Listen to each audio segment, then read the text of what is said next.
सुर्खियों में।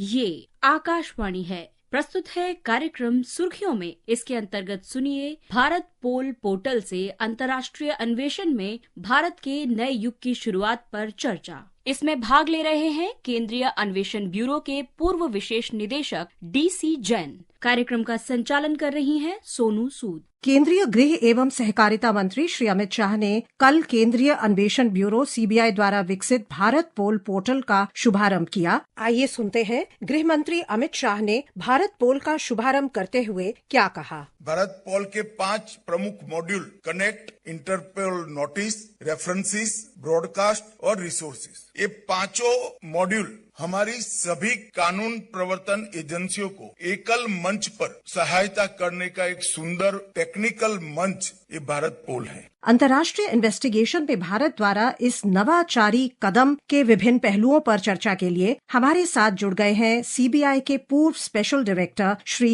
DC Jain. Mister Jain, आपका आकाशवाणी में बहुत बहुत स्वागत है। बहुत बहुत धन्यवाद। मिस्टर जैन, आपसे जानना चाहेंगे कि भारत पोल पोर्टल जो शुरू किया गया है, इसके प्रमुख फीचर्स क्या हैं? अपराधों की इंटरनेशनल इन्वेस्टिगेशन की जो वर्तमान व्यवस्था है उसको कैसे अपग्रेड करेगा ये भारत पोल पोर्टल? जैसा आप लोग जानते ही हैं, बेसिकली जब भी कोई क्राइम होता है और अगर हमें उस क्राइम के अनुसंधान के सिलसिले में कोई सहायता या जानकारी किसी बाहरी देश से आवश्यकता होती है तो सॉवरिन कंट्रीज होने के कारण हम हमारी पुलिस तो वहां भेज नहीं सकते और हम पूरी तरह से उस देश की संस्थाओं पर निर्भर होते हैं। इसी के लिए इंटरपोल एक अंतर्राष्ट्रीय संस्था बनी हुई है। भारत 1949 से ही इंटरपोल का मेंबर है और इसके टोटल सदस्यों की संख्या 195 कंट्रीज हैं। तो इस संस्था के माध्यम से, इंटरपोल के माध्यम से ही हम अनौपचारिक रूप से जब भी हमें अनुसंधान में कोई मदद चाहिए होती है तो हम इंटरपोल के माध्यम से प्राप्त करते हैं। अभी क्या सिस्टम है कि आपको जब भी कोई सहायता चाहिए होती है, और आप जान रहे हैं भारत में CBI है, एपेक्स नेशनल बॉडी है, लेकिन जो हमारी विभिन्न पुलिस संस्थाएं हैं, दूसरी जो लॉ एनफोर्समेंट एजेंसीज हैं, स्टेट की पुलिस है, NIA है, ED है, SFIO है, इन सबको भी विदेशों से सहायता की आवश्यकता पड़ती है। तो इंटरपोल जुड़ने के लिए CBI ही एक माध्यम है, क्योंकि CBI को इंटरपोल ने भारत की नेशनल कंट्रोल ब्यूरो का दर्जा दिया हुआ है। एक तरह से भारत की ये नोडल एजेंसी है जो हमें अपराधों का अनुसंधान करने के लिए दूसरे देशों से इंटरपोल के माध्यम से जोड़ती है। तो अभी तक व्यवस्था ये थी कि किसी मान लीजिए स्टेट पुलिस को आवश्यकता है किसी प्रकार की, तो वो ईमेल करेगी CBI को, फिर CBI अपने माध्यम से उसको रिक्वेस्ट को इंटरपोल को भेजेगी। तो इस व्यवस्था से क्या है, रियल टाइम एक्शन नहीं हो पा रहा था, रियल टाइम मदद नहीं मिल पा रही थी, to and fro exchange of information नहीं हो पा रहा था। तो सबसे इम्पोर्टेंट जो डेवलपमेंट हुआ है, कल भारत पोल का जो शुभारंभ किया माननीय गृह मंत्री जी ने, उससे CBI ने अपने जो उनकी वेबसाइट है उस पर ये पोर्टल लॉन्च किया है और अब इससे भारत की जितनी भी तमाम लॉ एनफोर्समेंट एजेंसीज हैं वो सारी इस पोर्टल से जुड़ गई है और उन्हें जब भी विदेश से किसी प्रकार की कोई जानकारी चाहिए, सहायता चाहिए, तो वो तत्काल ही रियल टाइम में CBI को इस पोर्टल पर भेजेगी और CBI इस पोर्टल के माध्यम से इमीडिएटली 24/7 डेडिकेटेड एक नेटवर्क है इंटरपोल का जो CBI को उसकी एक्सेसिबिलिटी है और उस नेटवर्क के माध्यम से CBI इमीडिएटली जो जानकारी चाहिए वो इंटरपोल के माध्यम से 195 देश तक इमीडिएटली आपकी वो जानकारी चली जाएगी। आपको क्या सूचना चाहिए, आपको क्या मदद चाहिए, या आप खुद कोई सूचना किसी को देना चाहते हैं किसी क्राइम के बारे में, तो ये है और इसके बहुत सारे फीचर्स हैं। तो आपने बताया कि जो real time information sharing possible है through Bharatpol as opposed to earlier times, पूरी जो न्याय प्रक्रिया है उसको कहीं ज्यादा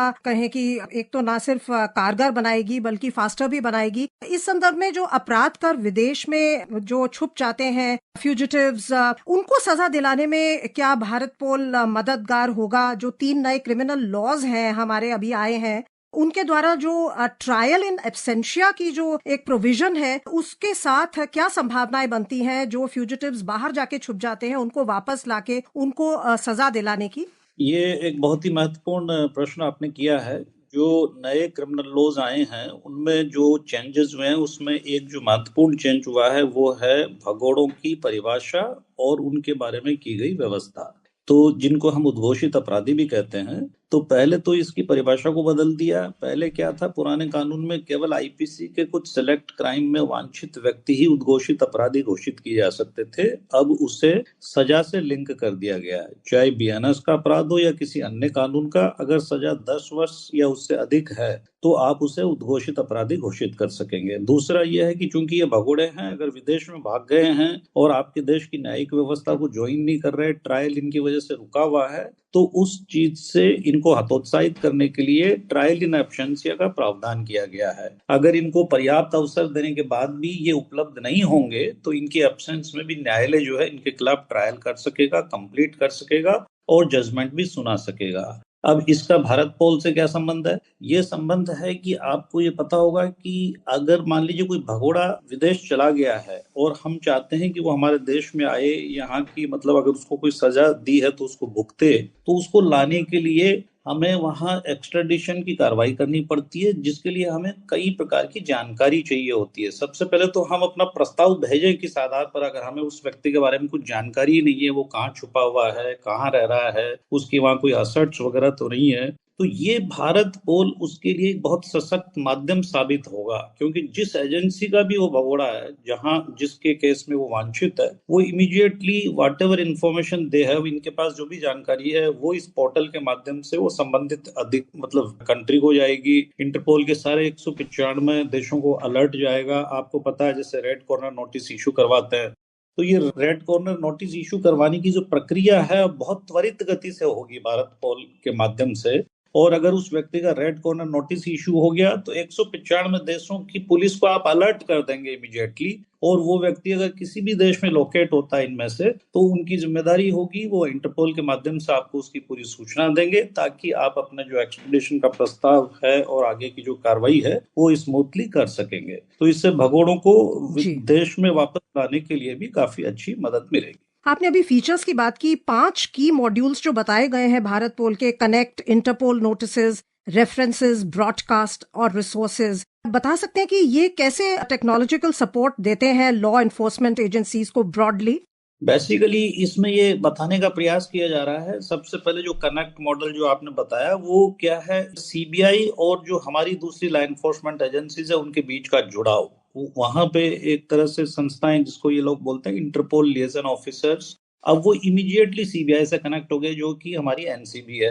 फिर उनको किस प्रकार की मदद चाहिए, मान लीजिए उनको कोई नोटिस पब्लिश करवाना है, तो इंटरपोल के बहुत सारे अलग अलग प्रकार के 8 नोटिस होते हैं अलग अलग कलर के। रेड नोटिस ही नहीं होता, ब्लू नोटिस भी होता है, येलो भी होता है, ऑरेंज भी होता है। तो वो जिस प्रकार का नोटिस, तो दूसरा उनका मॉड्यूल है इंटरपोल नोटिसेस, तो आपको जिस प्रकार का नोटिस पब्लिश करवाना है इमीडिएटली आप इस पोर्टल के माध्यम से भेजेंगे और सीबीआई इंटरपोल को भेजेगी और वो पब्लिश होने में मदद होगी। दूसरा यह है कि जैसा कि अगर आपको कोई असिस्टेंस चाहने के लिए, जैसा अपन बात कर रहे थे किसी प्रकार की किसी भगोड़े के बारे में, किसी क्राइम के बारे में, जैसे मान लीजिए चाइल्ड सेक्सुअल एब्यूज का केस है, ह्यूमन ट्रैफिकिंग का केस है, ड्रग ट्रैफिकिंग का केस है, इसमें बहुत सारे मॉड्यूल्स है, टेरर फाइनेंसिंग का केस है, मनी लॉन्ड्रिंग का केस है। तो आपको किस प्रकार की मदद चाहिए किस मामले में, वो जानकारी लेने के लिए एक इंटरपोल रेफरेंस का इन्होंने एक मॉड्यूल बनाया है। आप अपनी रिक्वेस्ट भेजेंगे जो आगे वो ट्रांसमिट कर देंगे। इसी प्रकार से अगर विदेश में किसी दूसरे देश की पुलिस या किसी लॉ एनफोर्समेंट एजेंसी को आपसे कोई मदद चाहिए, तो वहां से जो रेफरेंस रिसीव हो रहा है उसको एक साथ ब्रॉडकास्ट सीबीआई इस भारत पोल के माध्यम से हमारे देश की तमाम जितनी भी लॉ एनफोर्समेंट एजेंसीज है उनको कर देगी। तो उसका जो मॉड्यूल है उसको ब्रॉडकास्ट बताया गया है। लास्ट जो 5th मॉड्यूल है इसका रिसोर्सेज, उसका मतलब क्या है, इंटरपोल के पास बहुत सारे डेटाबेसेस हैं, 19 प्रकार के उनके पास अलग अलग रिपोजिटरी हैं वो इंफॉर्मेशन के। तो आपको अगर उन डेटाबेसेस में से किसी प्रकार की कोई इंफॉर्मेशन चाहिए, प्लस उन कैपेसिटी बिल्डिंग के लिए उनके पास ट्रेनिंग मॉड्यूल्स हैं, वो इंटरपोल उनकी एक वो इंटरनेशनल ट्रेनिंग एकेडमी भी है, तो वहां से अगर आपको किसी प्रकार का कोई सपोर्ट चाहिए, उनके अलग अलग प्रोग्राम्स भी चलते हैं जो आप अपने अधिकारियों को करा सकते हैं, तो उसके लिए रिसोर्सेज नाम का एक इन्होंने मॉड्यूल तैयार किया। तो इस प्रकार से जो इंटरपोल के माध्यम से किसी भी प्रकार की कोई सुविधा का हम इस्तेमाल कर सकें, उसको अच्छे से एक्सप्लॉइट कर सके, इसलिए इन्होंने भारत पोल में 5 अलग अलग प्रकार के मॉड्यूल बनाए हैं। मिस्टर जैन, आपने अभी बताया कि जो भी क्रॉस बॉर्डर क्राइम्स होते हैं, मोस्टली ड्रग्स या हथियार और या मानव तस्करी या फिर क्रॉस बॉर्डर टेररिज्म, उसके साथ साथ ये वाले क्राइम्स भी बहुत कहें कि एफिशिएंटली हैंडल होंगे, उम्मीद है इस नई व्यवस्था से। दूसरा, साइबर क्राइम्स पर अंकुश पाना और साइबर क्राइम्स को सॉल्व करना, ये एक नया उभरता क्राइम है जो बहुत परेशान कर रहा है डिजिटल एरा में लोगों को। उसके लिए भी भारत पोल व्यवस्था मददगार होगी। एकदम बिल्कुल सही कहा आपने, एक बहुत मददगार होगी। कारण क्या है कि आप जानते हैं साइबर क्राइम जो है वो ट्रांसनेशनल बाउंड्री लेस क्राइम है और नेचुरली कहीं भी बैठ कर के आप क्राइम कर सकते हो। और कई बार तो बहुत बड़े बड़े क्राइम हो जाते हैं। मान लीजिए रैंसमवेयर का कोई अटैक आ गया, आपकी किसी प्रमुख संस्था के ऊपर आ गया, उसकी वेबसाइट हैक हो गई, वहां का कोई काम नहीं कर पा रहा, किसी ने आपका डेटा चुरा लिया, तो सबसे पहला बड़ा चैलेंज ये आ जाता है इन्वेस्टिगेटिंग एजेंसीज के लिए कि ये हुआ कहाँ से अटैक, इसका सोर्स क्या है, किसने किया, कैसे पता करें।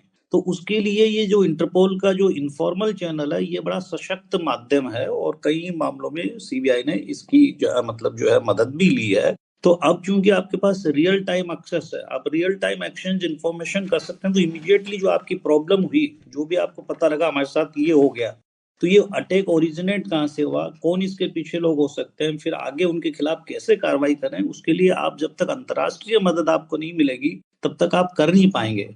तो साइबर क्राइम्स चाहे इस प्रकार का हो, चाहे इंडिविजुअल के साथ हो, मल्टीलैटरल हो, संस्थागत हो, उसमें real time exchange of information की बड़ी इंपॉर्टेंट रोल है। तो हमें उम्मीद है कि ये जो भारत पोल का जो पोर्टल आया है, इससे हमारी जितनी भी लॉ एनफोर्समेंट एजेंसीज हैं जो साइबर क्राइम्स को टैकल करती है, उन्हें बहुत मदद मिलेगी और ग्लोबलाइज्ड जो प्लेटफॉर्म्स है वहां से उन्हें अच्छी सहायता मिलेगी। गृह मंत्री जी ने कल कहा कि 19 तरह के डेटाबेस इंटरपोल के अवेलेबल होंगे भारत पोल में। तो आप बता सकते हैं कि जो भी इन्वेस्टिगेटिंग ऑफिसर्स हैं, इन्वेस्टिगेटिंग एजेंसीज हैं भारत की, उनको इससे क्या क्या स्पेसिफिक बेनिफिट्स मिलेंगे?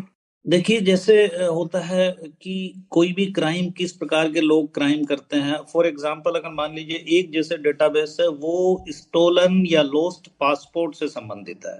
अब मान लीजिए हम जानते हैं लोग ट्रेवल करते हैं, कई बार लोगों के पासपोर्ट खो जाते हैं, चोरी हो जाते हैं और उन पासपोर्ट का दुरुपयोग किया जा सकता है, उनको कोई टेररिस्ट क्राइम करने के लिए भी इस्तेमाल कर सकता है। तो उनके पास एक रिपोजिटरी है, डेटाबेस है कि वो पूरे 195 कंट्रीज में जब भी पुलिस के पास ऐसी कोई इंफॉर्मेशन आती है तो सारा इतना बड़ा डेटाबेस इंटरपोल के पास है। तो हम अगर मान लीजिए जानना चाहें किसी पर्टिकुलर पासपोर्ट नंबर के बारे में कि क्या ये नंबर कहीं खोया या चुराया हुआ पासपोर्ट तो नहीं है, तो उस डेटाबेस को इमीडिएटली हम इस पोर्टल के माध्यम से एक्सेस कर पाएंगे, हमें इंफॉर्मेशन मिलेगी। इसी प्रकार से जो हैबिचुअल ऑफेंडर्स होते हैं, ऑर्गेनाइज्ड रैकेट्स होते हैं, जो अंतर्राष्ट्रीय स्तर पर स्मगलिंग करते हैं, ड्रग ट्रैफिकिंग करते हैं, ह्यूमन ट्रैफिकिंग करते हैं, चाइल्ड सेक्सुअल एब्यूज में इन्वॉल्व हैं, आप अपने यहाँ के लोगों की भी उन्हें जानकारी दे सकते हैं। और अगर आपके यहाँ मान लीजिए कोई क्राइम हुआ, आपको पता है मोडस ऑपरेंडाई, लेकिन आपको ये पता नहीं है कि ये क्राइम ओरिजिनेट कहाँ से हुआ,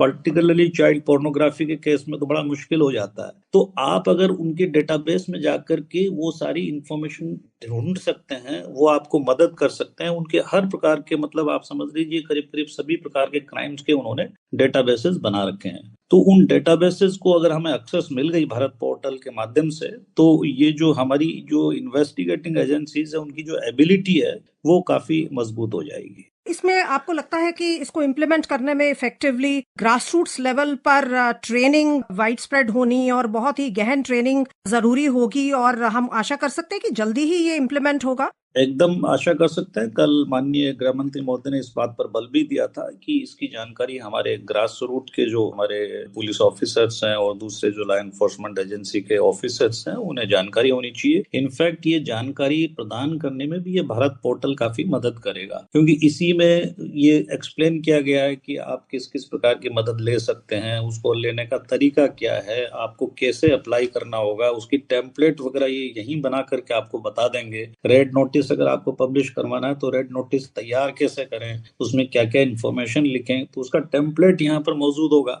तो इस तरह से आपको ये सिखाएगा भी और आपको कार्रवाई करने में भी मदद करेगा। इस उत्साहजनक पहल के विभिन्न पहलुओं पर चर्चा के लिए बहुत बहुत धन्यवाद आपका मिस्टर जैन। धन्यवाद। अभी आप सुन रहे थे भारत पोल पोर्टल से अंतर्राष्ट्रीय अन्वेषण में भारत के नए युग की शुरुआत पर चर्चा। इसमें भाग ले रहे थे केंद्रीय अन्वेषण ब्यूरो के पूर्व विशेष निदेशक DC जैन। कार्यक्रम का संचालन कर रही थी सोनू सूद।